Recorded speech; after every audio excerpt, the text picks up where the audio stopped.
7h32 ce matin, les premiers missiles Tomahawk s'abattent sur Bagdad. C'est la première image de la deuxième guerre du Golfe. Madame, Monsieur, bonsoir. Moins de 24 heures après ces images, les Américains sont en train de lancer en ce moment même la deuxième phase de leur opération militaire. Manifestement, une offensive d'envergure est lancée depuis 18 heures, heure française, de la frontière du Koweït. Et des bombardements touchent en ce moment même Bagdad. Sylvain Lequesne. Il y a un peu moins d'une demi-heure, la capitale irakienne essuie des frappes d'envergure. Plusieurs explosions comme celle-ci ont retenti à proximité des bâtiments gouvernementaux. La DCA irakienne a immédiatement répliqué aux missiles de croisière américains. Bagdad va vivre sa première nuit sous les bombes. Un peu plus tôt, vers 18 h, l'artillerie lourde américaine avait déjà ouvert le feu au canon de 105 mm à partir de la frontière koweïtienne. Les tirs ont duré près d'un quart d'heure. Plus de 50 canons autotractés d'une portée de 30 km ont participé à l'opération. De fortes explosions en direction de Bassora, le grand port irakien du Golfe, ont également été entendues par plusieurs témoins. Au même moment, des soldats koweïtiens ont été impliqués dans des accrochages avec des forces irakiennes à la frontière entre les deux pays. Selon l'armée koweïtienne, l'armée irakienne aura riposté en tirant 6 missiles. Il n'y aurait officiellement pas de blessés. En Grande-Bretagne, autre signe du déclenchement d'une opération d'envergure, les B-52 américains ont été chargés de munitions sur la base de Fairford. Prêts à décoller, leur entrée en action semble imminente. Ces bombardiers géants sont capables d'embarquer 30 tonnes de bombes chacun. Ils se trouvent actuellement à moins de 7 heures de vol de l'Irak. Voilà pour ces toutes dernières images. Nous retrouvons Jean-Marc Pitt, notre envoyé spécial en direct de Koweït City. Jean-Marc, apparemment ce soir les choses s'accélèrent. Les troupes terrestres sont en train d'agir. Des ordres ont été donnés par le général Franks. Oui, la journée s'est déroulée d'une façon un petit peu étrange. D'abord, on avait l'impression que c'était les Irakiens qui avaient l'initiative. Il y a des missiles qui sont tombés sur le territoire koweïtien. On a ensuite parlé également de missiles qui tombaient à la frontière sur les troupes américaines. Et puis là, tout s'est accéléré. On a parlé de tirs de missiles sur le sud de l'Irak tout d'abord. C'est le sud de l'Irak qui a été le théâtre des premières opérations. Ensuite, on a parlé également de l'engagement des hélicoptères de combat américains, puis de l'engagement de l'artillerie américaine, puis de l'infanterie américaine. Ce soir, on parle effectivement du fait que les Marines auraient traversé la frontière, seraient sur le territoire irakien. Et puis enfin, il y a eu Bagdad, effectivement, Bagdad qui n'avait pas été touché dans le début de l'après-midi. Bagdad qui n'était pas du tout touché alors que le sud l'était. Et maintenant, effectivement, Bagdad qui était également la cible de ces tirs. Merci Jean-Marc pour toutes ces informations. Le secrétaire d'État américain à la Défense, Donald Rumsfeld, a donné sa première conférence de presse en fin d'après-midi. Il confirme bien la détermination américaine à faire disparaître le régime de Saddam Hussein. Il affirme aussi que des puits de pétrole sont en feu en Irak. On l'écoute. J'ai reçu des indications et des éléments de certaines personnes qui tendent à montrer que le régime irakien aurait peut-être mis le feu à 3 ou à 4 puits de pétrole dans le sud. Nous essayons d'avoir plus d'informations à ce sujet. Je tiens à préciser que c'est un crime de la part de ce régime de détruire les richesses du peuple irakien. Les jours de Saddam Hussein sont comptés. Nous continuons de penser qu'il n'y aura pas besoin d'un conflit sanglant si les dirigeants irakiens agissent pour sauver leur vie et restent en dehors de ce conflit. Voilà, l'opération qui est en cours n'a rien à voir avec celle de la nuit dernière où seuls 40 missiles avaient été envoyés sur Bagdad. Cette fois, il s'agit apparemment d'une offensive beaucoup plus importante. Nous retrouvons l'un de nos envoyés spéciaux en direct de Bagdad, Stéphane Dubin. La nuit est tombée, on le voit sur la capitale irakienne, la tension est très forte. Les sirènes d'alerte aérienne ont retenti il y a une demi-heure. Vous nous confirmez bien un nouveau bombardement ? Oui, Élise, je vous confirme que de très violents bombardements sur Bagdad ont commencé il y a environ 25 minutes. La sirène d'alerte avait retenti 20 minutes plus tôt, plongeant tout Bagdad dans l'angoisse. Depuis, les tirs de batteries anti-aériennes illuminent le ciel et l'un des bâtiments touchés se trouve actuellement juste derrière moi, de l'autre côté du fleuve. J'ai vu un missile l'atteindre de plein fouet, provoquant un début d'incendie et une très épaisse fumée. Pour l'instant, il est difficile de vous dire précisément de quel bâtiment il s'agit, mais il semblerait peut-être qu'il s'agisse d'un palais présidentiel. En tout cas, actuellement, les explosions sont très violentes, le bruit est assourdissant. Les Bagdadis sont évidemment terrés chez eux, bien conscients que les frappes de ce matin n'étaient que le prélude à des bombardements bien plus violents et bien plus massifs qui, semble-t-il, ont maintenant commencé. Les militaires irakiens que nous apercevons d'ici sont très nerveux, leurs batteries anti-aériennes sont braquées vers le ciel, ils ouvrent régulièrement le feu. Ce soir, c'est donc une nuit d'angoisse et de bombardements violents qui commence à Bagdad, peut-être la nuit de la grande offensive aérienne annoncée.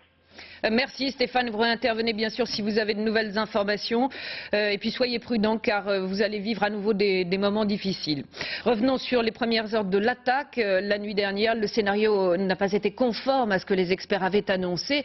Pas de tapis de bombes. En tout, donc, une quarantaine de missiles tirés sur des sites stratégiques à Bagdad. Nos envoyés spéciaux ont vécu cette attaque en direct. Elle a fait 1 mort et 14 blessés, bilan officiel confirmé par la Croix-Rouge. Hervé Dino, Salah Agrabi et Jean-Paul Burge à Bagdad.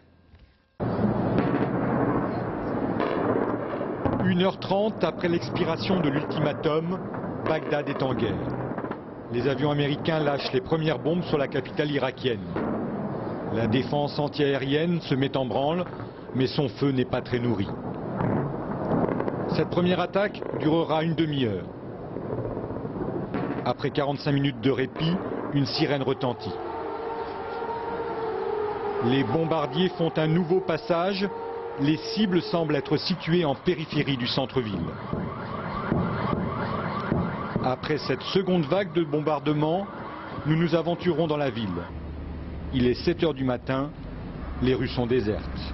À un carrefour, nous croisons 2 véhicules légers équipés d'une mitrailleuse qui effectuent une patrouille.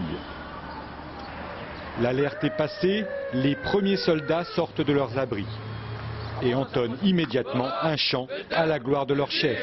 Ils scandent « Avec mon cœur, avec mon sang, je te défendrai, Saddam ».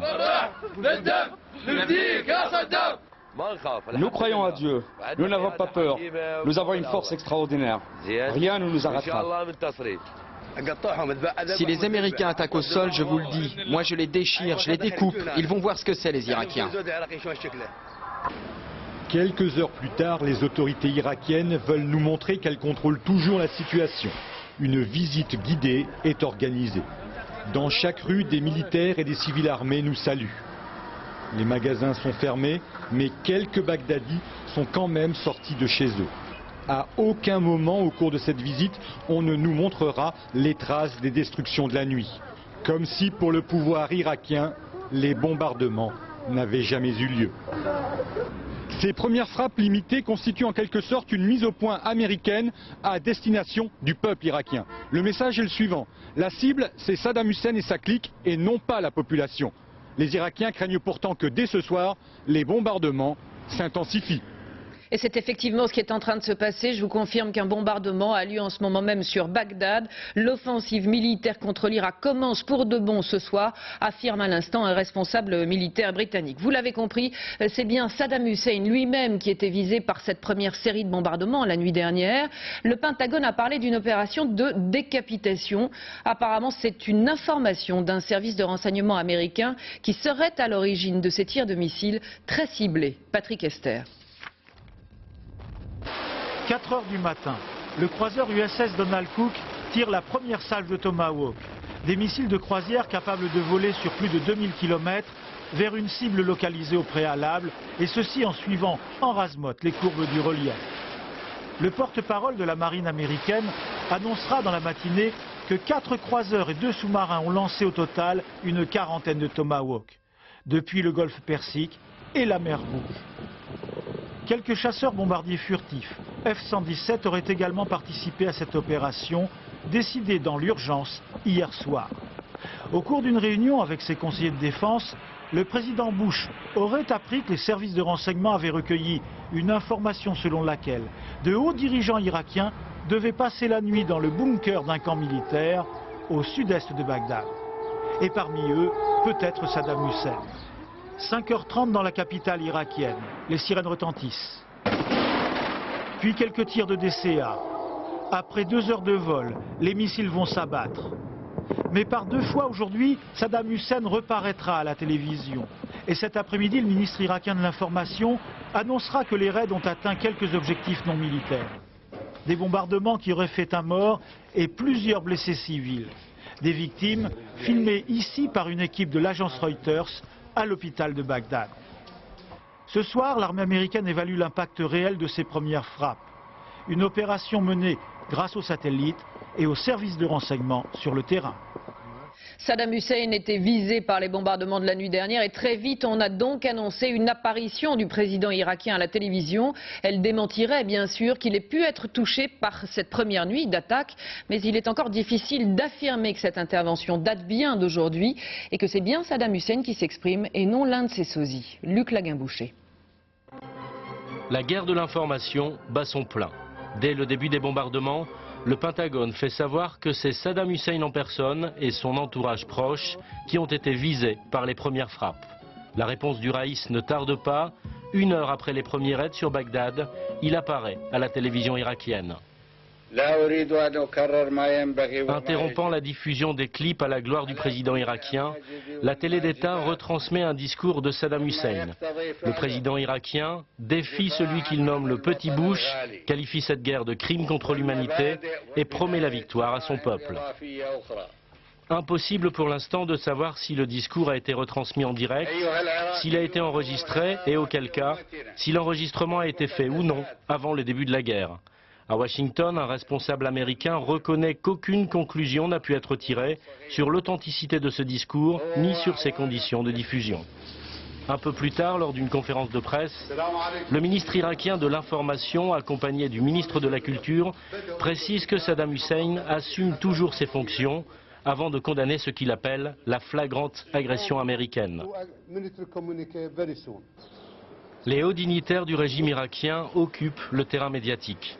Devant un hôpital où est organisée une collecte de sang, le ministre du Commerce improvise un point presse, lui aussi, y va de son commentaire. Est-ce que vous envisagez des attaques biologiques ou chimiques? Nous n'avons ni armes biologiques ni armes chimiques. L'agence Reuters annonce que la télévision officielle a diffusé ce soir de nouvelles images de Saddam Hussein. Plus que jamais, le régime irakien fait tout pour montrer qu'il est toujours bien en place. Et justement, les Irakiens ont répliqué à cette première attaque américaine ce matin. Plusieurs missiles, 9 en tout apparemment, ont été tirés sur le Koweït. Vous le savez, c'est à cet endroit que plus de 150 000 soldats américains sont massés juste devant la frontière irakienne. Ils ont été contraints de mettre leur masque à gaz par précaution, mais personne a priori n'a été touché. Patrice Machuret. L'alerte donnée, les Koweïtiens évacuent l'aéroport. Toute l'après-midi, ils ont vécu au rythme des sirènes. Dans les lieux publics, les hôtels, les bâtiments officiels, un vent de panique souffle parfois. Militaires ou civils, beaucoup enfilent leur masque à gaz, au cas où. Vous avez peur? Peut-être que quelque chose est arrivé. Oh mon Dieu. C'est effrayant. Dans tous les esprits, la riposte irakienne. Ce matin, 6 missiles ont été tirés par Bagdad sur le nord de l'Émirat.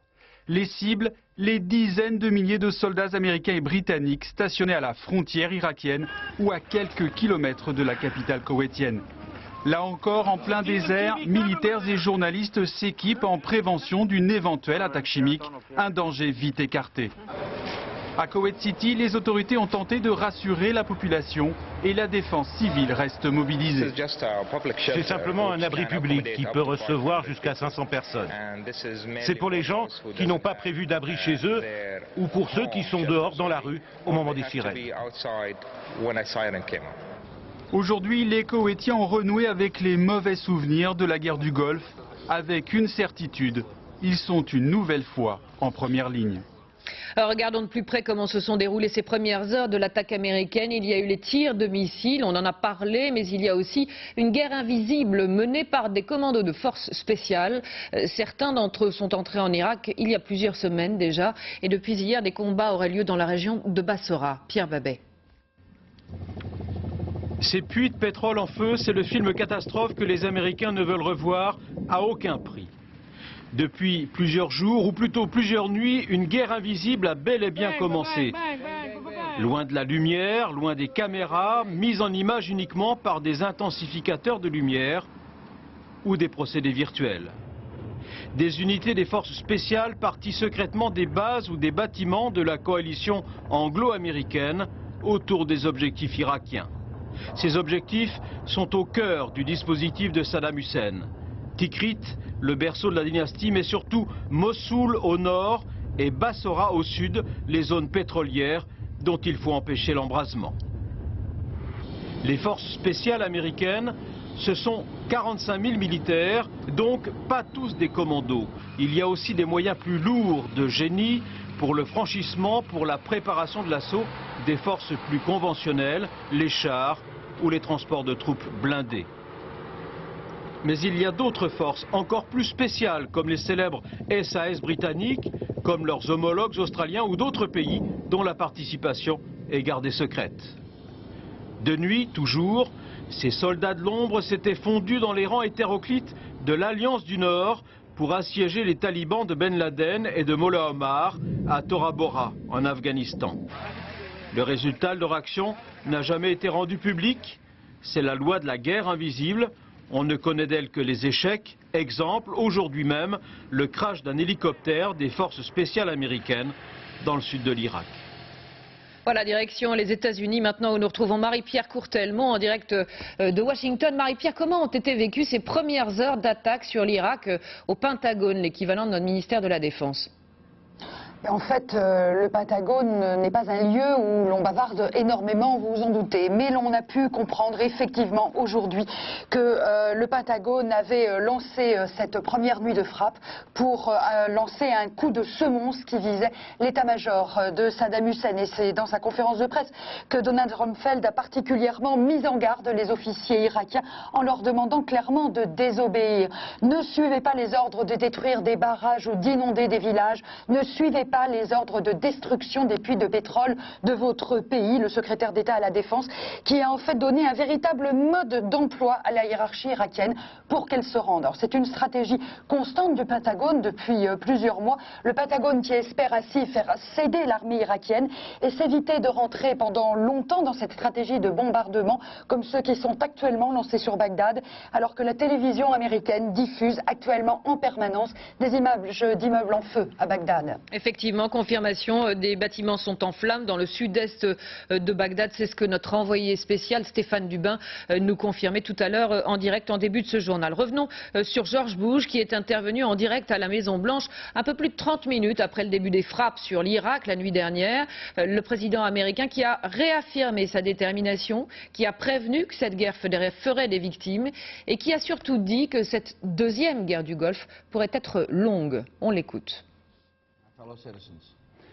Mes chers concitoyens, en ce moment, les forces américaines et la coalition sont dans les premières étapes d'opérations militaires pour désarmer l'Irak, pour libérer son peuple et pour défendre le monde devant un grand danger. Sur mes ordres, les forces de la coalition ont commencé à frapper des cibles sélectionnées d'importance militaire pour réduire la capacité de guerre de Saddam Hussein. Dans ce conflit, l'Amérique fait face à un ennemi qui ne respecte pas les conventions de guerre ou la moralité. Saddam Hussein a placé des troupes et du matériel militaire dans des zones civiles afin de se servir d'hommes, de femmes et d'enfants innocents comme des boucliers humains. Les forces de la coalition feront tout leur possible pour épargner les civils innocents. Une campagne sur un pays aussi large que la Californie pourrait être plus longue et plus difficile que ce que certains ne le disent. Ce ne sera pas une campagne de demi-mesure. Nous n'accepterons pas d'autre résultat que la victoire. Ces bombardements sont intervenus dans la nuit à Washington. La population américaine s'y attendait. Première réaction dans les rues de la capitale, pas vraiment de surprise donc, mais des positions nuancées entre les pro-Bush d'un côté et les pacifistes. Reportage de nos envoyés spéciaux, Marie-Pierre Courtelmont, Jean-Jacques Buty et Vincent Girard. George Bush vient d'annoncer aux Américains qu'ils entraient en guerre. Cela ne provoquera hier soir aucune émotion dans les rues de Washington. Et c'est sous la pluie, dans une capitale placée sous haute surveillance, avec des policiers à chaque grand carrefour, que les Américains vivent leur premier jour de conflit. On a pris un gros coup, on est allé de l'avant et on a fait ce qu'il fallait. Ça fait des mois et des mois qu'on en parle. Et c'est difficile de croire que ça arrive.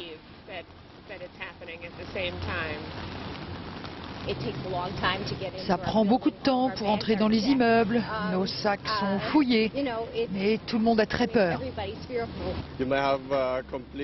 Ça peut mener à une instabilité totale dans le monde arabe.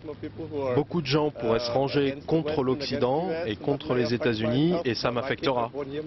Mes enfants sont américains, donc j'aimerais bien que les États-Unis soient plus appréciés. Et ce n'est pas évident. Et si certains journaux comme le Washington Times n'hésitent pas à titrer sur une décapitation du régime irakien qui aurait commencé, quelques pacifistes arpentaient déjà les rues de Washington à pied ou en vélo. Ça va rendre le monde encore plus dangereux, ça n'apportera pas de sécurité, ça va nous mener à plus de pauvreté, à plus de morts et en fait à plus de terrorisme. Ce matin, très peu nombreux, les anti-guerres promettent de plus larges rassemblements pour le week-end. D'ici là, les Américains en sauront plus sur la stratégie militaire de leur gouvernement en Irak. Et puis information importante pour Washington, le Parlement turc a autorisé aujourd'hui l'aviation américaine à survoler son territoire, mais le Parlement d'Ankara a aussi donné son feu vert au déploiement de soldats turcs dans le nord de l'Irak. Les Kurdes, on l'imagine, vont réagir très violemment à ce déploiement. Nous retrouvons justement notre envoyé spécial au Kurdistan irakien, Régis Newsbaum. Régis, vous êtes à la frontière entre la zone autonome du Kurdistan irakien et de l'Irak.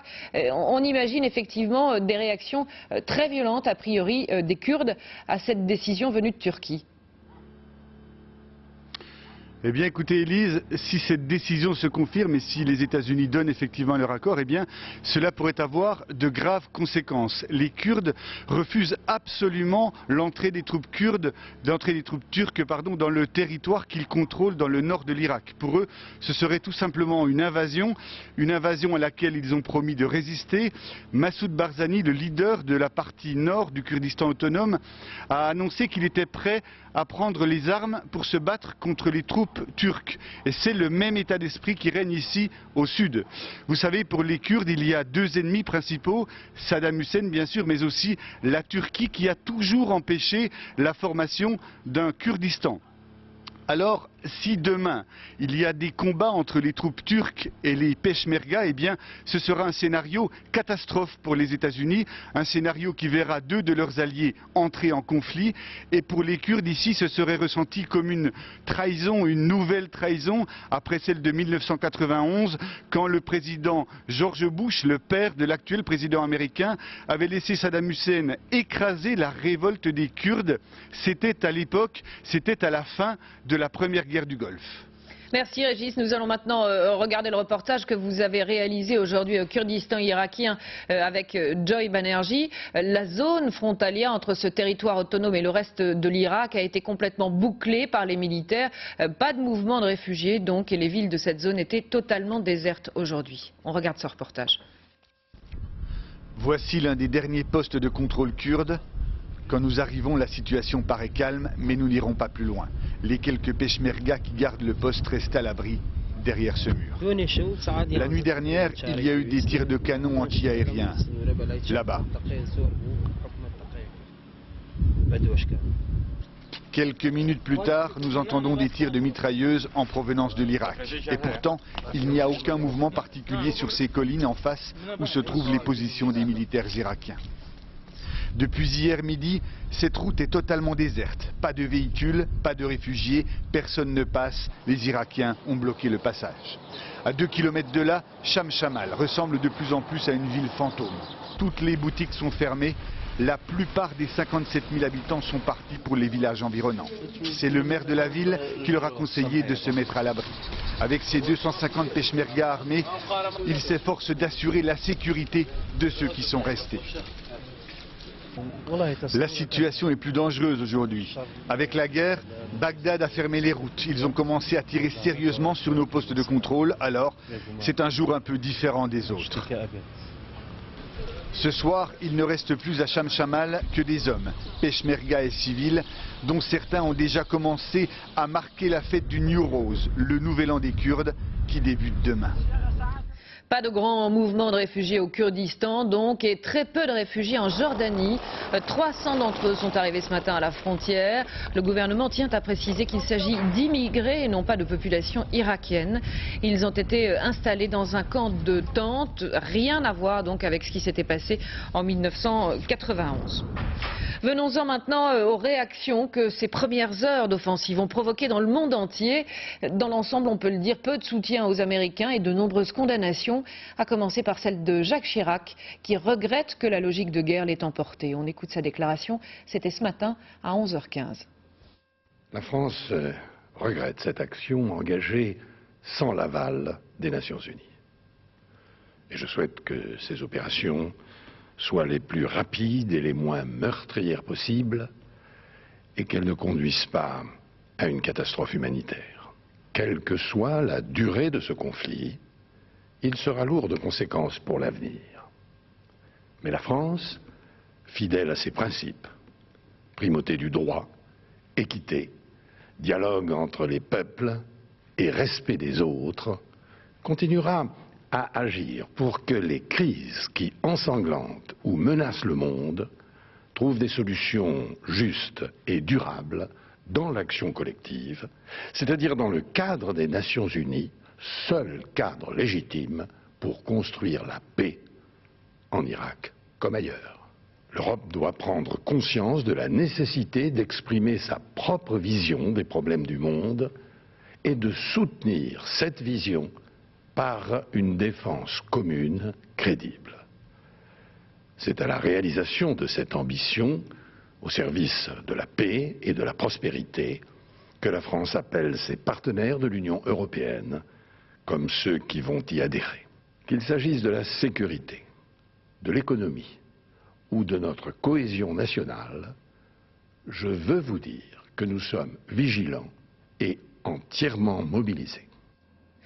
Voilà, et puis Jacques Chirac s'est envolé en début de soirée pour un sommet européen à Bruxelles, où il n'est pas encore arrivé. Ah si, on voit cette image à l'instant, donc il vient d'y arriver à l'instant. Tony Blair, José María Aznar et Silvio Berlusconi y participent.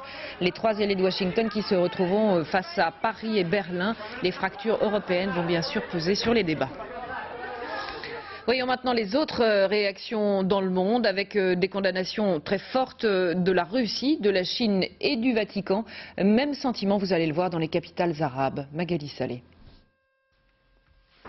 L'ensemble du monde religieux a condamné l'attaque américaine. Les voix les plus sévères sont venues du Vatican, où l'émissaire du pape, Monseigneur Etchegaray, qui s'est entretenu avec Saddam Hussein le mois dernier, n'a pas hésité à parler d'une troisième guerre mondiale. Je pense que cette guerre qui vient, plus que les autres, méritera d'être appelée mondiale. Mondiale parce que sa déflagration secoue vraiment le monde entier. La déstabilisation de l'ordre mondial, c'est aussi ce que craint Moscou. Vladimir Poutine a mis en garde Washington et a demandé l'arrêt rapide des opérations militaires. L'action militaire contre l'Irak est une grave erreur politique. Si à la place des instances internationales de sécurité s'installe le règne de la force, alors plus un seul pays au monde ne se sentira en sécurité. Le message de la Chine est encore plus ferme. Pékin a accusé Washington d'avoir violé la charte des Nations Unies. Nous appelons d'urgence les pays compétents à cesser immédiatement leurs actions militaires et à faire marche arrière pour revenir dans la voie d'une solution pacifique en Irak. Dans le monde arabe, l'inquiétude et l'indignation. Du Caire, le secrétaire général de la Ligue arabe a appelé le Conseil de sécurité à se réunir d'urgence pour trouver un moyen d'arrêter la guerre. C'est un jour triste pour tous les Arabes, a-t-il déclaré. Aux Nations Unies à New York, Kofi Annan a regretté l'échec d'une issue pacifique et a promis de tout faire pour aider la population irakienne. Pour gérer l'aide humanitaire, il a déjà demandé les pleins pouvoirs à l'ONU. Voilà pour les réactions officielles, mais les citoyens se sont aussi exprimés avec de très importantes manifestations aujourd'hui en Grèce et en Allemagne, une grève générale en Italie et des mouvements aussi au Pakistan, en Corée du Sud et en Indonésie. Stéphane Grand. Une véritable internationale pacifiste contre la guerre s'est mise en marche au rythme des fuseaux horaires. À Jakarta, 10 000 personnes dans la rue. À Manille, le drapeau américain est même brûlé sans ménagement. La Corée du Sud y est allée aussi de son couplet anti-guerre, anti-Bush. L'Europe aussi a défilé. 50 000 lycéens sur l'Alexanderplatz à Berlin et des slogans qui claquent. En fait, George Bush est juste venu finir la guerre que son père avait commencée. À Londres, on a crié par milliers aussi « Stop the war », arrêtez cette guerre. Même chose en Espagne où le gouvernement Aznar soutient lui aussi les États-Unis. Défilé monstre aussi un peu partout en Italie et des syndicats qui ont appelé à une grève générale aujourd'hui. Cette guerre est vraiment absurde, complètement infondée. 150 000 personnes encore dans les rues d'Athènes qui réclament bien sûr l'arrêt des bombardements sur l'Irak. À Mexico, mise en scène sans concession et un mot d'ordre, Bush tue pour le pétrole. Au Caire, enfin, 1500 personnes sont venues réclamer l'expulsion de l'ambassadeur américain. Sous ses propres fenêtres, la police a dû charger violemment. Et à Paris, la mobilisation des anti-guerres a débuté de manière plutôt spontanée par une manifestation de lycéens. Ils ont été rejoints place de la Concorde par tous les mouvements pacifistes et à 19 h, il y avait plus de 40 000 personnes face à une ambassade des États-Unis sous très haute protection. Pascal Justice, Romuald Rat.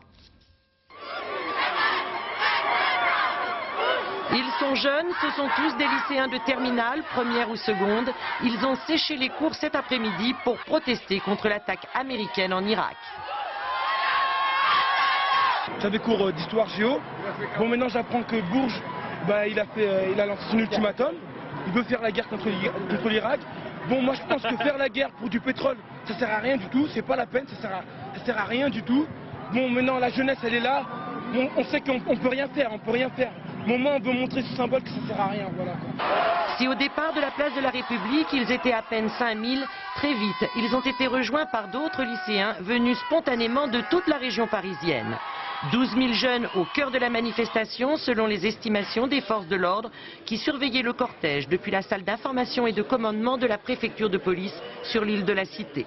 Sur place, la police s'est faite discrète et les manifestants se sont sentis parfois un peu dépassés par l'ampleur de la mobilisation. Chaque lycée a pris son service d'ordre. Parce que là j'ai l'impression qu'il n'y a pas vraiment de service d'ordre. C'est bien là le problème, c'est qu'au niveau des lycéens, on n'a pas un syndicat particulier pour organiser. Mais aucun incident n'est venu troubler l'ambiance bon enfant qui a régné tout au long de l'après-midi.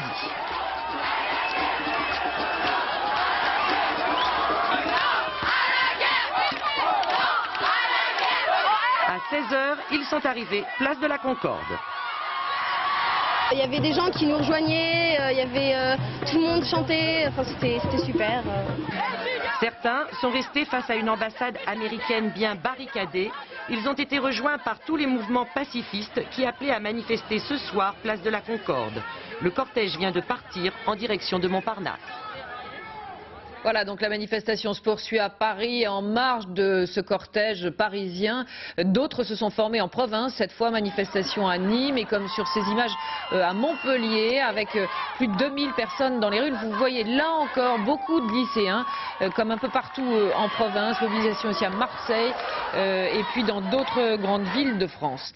Cette deuxième guerre du Golfe renforce bien sûr les risques d'attentats. Très tôt ce matin, le gouvernement a décidé de monter d'un niveau l'application du plan Vigipirate. Explication Christophe Nardini, Jean-Marc Lallier. Quelques heures après les premiers bombardements en Irak, les autorités françaises ont pris leurs dispositions. Ici, place de la Concorde à Paris, à 2 pas de l'ambassade des États-Unis, un des plus importants déploiements de forces de l'ordre. Brigade anti-émeute, garde mobile, ce site est placé sous haute surveillance comme près de 200 autres bâtiments publics français et étrangers de la capitale. Depuis aujourd'hui, le plan Vigipirate est renforcé sur tout le territoire. Sur une échelle de 5 degrés, le niveau 4, l'alerte rouge a été déclenchée. Cet après-midi, Nicolas Sarkozy et Jean-Pierre Raffarin ont convoqué les préfets de région. Ils leur demandent d'être vigilants, déterminés et réalistes, même s'il n'y a pas de menace terroriste avérée. Les préfets, eux, doivent coûte que coûte protéger. Protection des écoles, protection de tous les lieux publics de rassemblement, protection des grands réseaux d'alimentation en fluide, en eau, protection des bâtiments publics, protection aussi des intérêts américains. Dans les zones de forte affluence comme les gares, 500 militaires vont rejoindre ceux qui sont déjà mobilisés depuis les fêtes de fin d'année. Un dispositif exceptionnel coordonné par 7 cellules situées au ministère de l'Intérieur.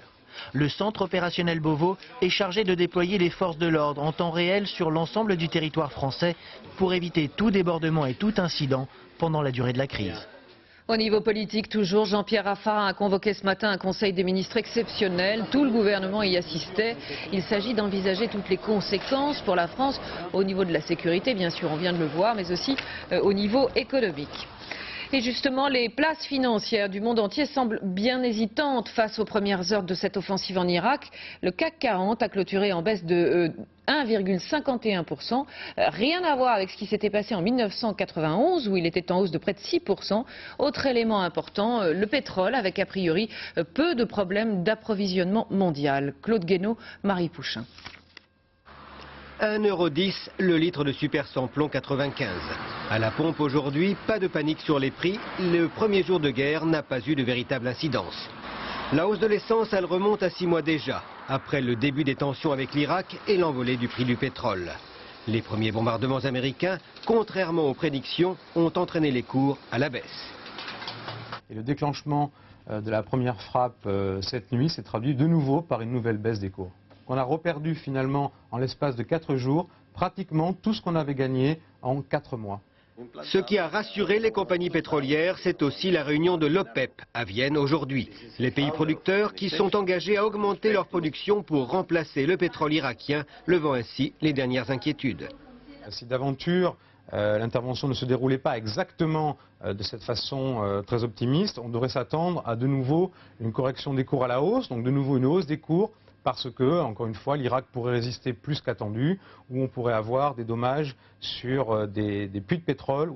Et c'est peut-être ce qui s'est passé aujourd'hui. Des informations selon lesquelles les Irakiens auraient incendié plusieurs puits de pétrole. Mais pour l'Agence internationale de l'énergie, ce n'est pas de nature à perturber les approvisionnements.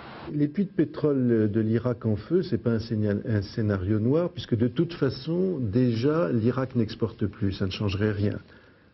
Et pour rassurer les consommateurs, l'agence estime que ces réserves sont suffisantes pour faire face à un véritable scénario noir.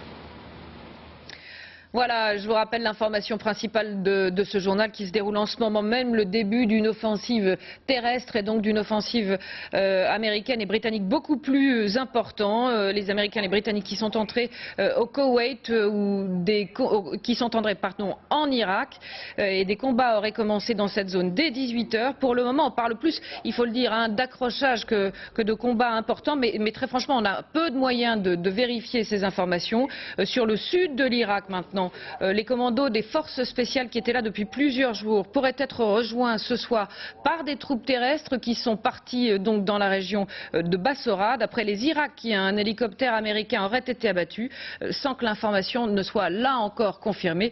Et puis, je vous le rappelle, l'information de ce tout début de journal, des bombardements ont à nouveau touché Bagdad il y a 1 heure maintenant. Vous allez voir le départ des avions de l'USS Constellation, un porte-avions américain. Donc ces avions sont allés bombarder Bagdad cette nuit. On l'a entendu, de fortes explosions et où des incendies touchent apparemment la banlieue est de la capitale. On va retrouver notre envoyé spécial Stéphane Dubin en direct. Stéphane, dernières informations en quelques secondes. Qu'est-ce que vous pouvez nous dire sur ce qui se passe à Bagdad en ce moment ?